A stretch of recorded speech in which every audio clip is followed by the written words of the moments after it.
Hi అండి, welcome to our channel. ఈరోజు మనము ఇంకో గణపతి ఆలయం గురించి మాట్లాడుకుందాం. మహారాష్ట్ర రాష్ట్రంలోని పూణే నగరంలో ఉన్న దగ్దుషేట్ హల్వాయి గణపతి ఆలయం గురించి. భారతదేశంలో గణపతి భక్తులకు అత్యంత ప్రీతిపాత్రమైన మరియు విశ్వాసానికి ప్రతీకగా నిలిచిన ప్రముఖ క్షేత్రాల్లో ఇది ఒకటి. ఈ ఆలయము చరిత్ర, భక్తి, సామాజిక సేవ అంతా కలిపి ఒక అద్భుతమైన ఆధ్యాత్మిక కేంద్రంగా అయితే ఎదిగింది. ప్రతి సంవత్సరము లక్షలాది మంది భక్తులు ఇక్కడికి వచ్చి గణపతి బప్ప ఆశీస్సులైతే పొందుతారు. ఈ ఆలయం స్థాపన వెనుక ఉన్న కథ ఎంతో హృదయాన్ని కదిలించే విధంగా ఉంటుంది. 19వ శతాబ్దం చివరిలో పూణేలో నివసించిన ఒక ప్రసిద్ధ మిఠాయి వ్యాపారి అయిన దగ్దుషేట్ హల్వాయి తన కుమారుడిని ఒక వ్యాధి వల్ల కోల్పోతాడు. ఆ బాధలో ఆయన మరియు ఆయన భార్య ఆధ్యాత్మిక మార్గాన్ని ఆశ్రయించి గణపతి స్వామిని తమ జీవితానికి ఆధారంగా స్వీకరించారు. తమ కుమారుని జ్ఞాపకార్థం గణపతి ఆలయాన్ని నిర్మించాలని నిర్ణయించారు. అలా ఈ ఆలయ నిర్మాణం ప్రారంభమై కాలక్రమేణా మహత్తరమైన పుణ్యక్షేత్రంగా మారింది. ఈ ఆలయానికి మరొక ముఖ్యమైన చారిత్రక అంశం బాల గంగాధర తిలక్ గారితో సంబంధం కలిగి ఉండడం. ఆయన గణేష్ ఉత్సవాలను సామూహికంగా జరుపుకోవాలని ప్రోత్సహించి స్వాతంత్ర ఉద్యమానికి ప్రజలను ఏకం చేయడానికి గణపతి ఉత్సవాలను ఉపయోగించారు. దగ్దుషేట్ గణపతి ఉత్సవము ఆ సమయంలో ప్రజల్లో జాతీయ భావాన్ని పెంపొందించి ఒక ప్రధాన వేదికగా అయితే నిలిచింది. అప్పటి నుంచి ఈ ఆలయం కేవలము ఆధ్యాత్మిక కేంద్రం మాత్రమే కాకుండా సామాజిక చైతన్యానికి కూడా ప్రతీకగా మారింది. ఈ ఆలయంలోని గణపతి విగ్రహం ఎంతో అందంగా శోభాయనంగా ఉంటుంది. బంగారు ఆభరణాలు, పూలతో అలంకరించిన స్వామివారి దర్శనం భక్తులను ఆకర్షిస్తుంది. గణపతి బప్ప ముఖ కవళికలు ఎంతో ప్రశాంతంగా ఉండి భక్తులకు ఆత్మశాంతిని కలిగిస్తాయి.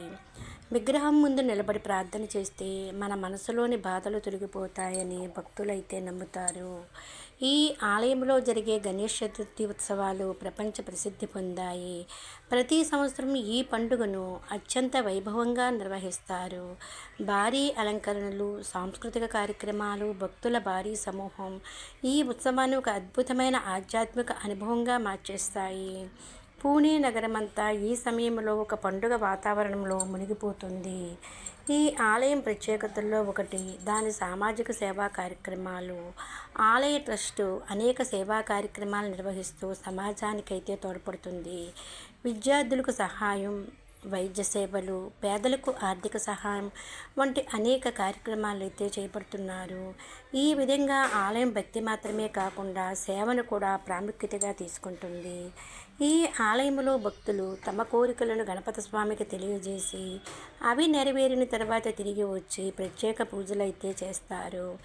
ఈ విధమైన విశ్వాసం వల్ల ఈ ఆలయం కోరికలు తీర్చే గణపతిగా ప్రసిద్ధి చెందింది. వ్యాపారులు, విద్యార్థులు, ఉద్యోగార్థులు ప్రతి ఒక్కరూ తమ జీవితంలో విజయాన్ని సాధించేందుకు ఈ ఆలయానికి వచ్చి ప్రార్థిస్తారు. పూణే నగర హృదయంలో ఉన్న ఈ ఆలయం సులభంగా చేరుకోగలిగే స్థలంలోనే ఉంది.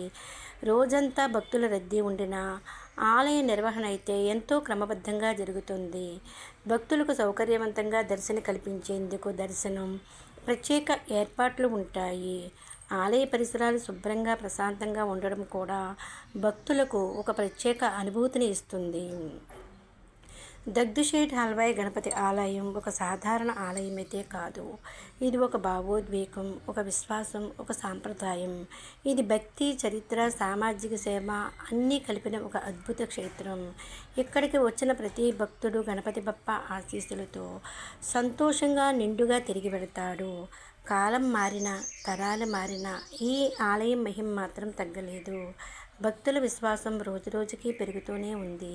గణపతి బప్ప మోరియా అంటూ నినాదంతో ఈ ఆలయము భక్తుల హృదయాల్లో ఇప్పటికీ చిరస్థాయిగా నిలిచిపోతుంది. శ్రీ గణేశాయ నమః. ఇదండి దగ్దుషేట్ హల్వాయి గణపతి ఆలయం చరిత్ర గురించి కొన్ని విషయాలు. Please like, share and subscribe.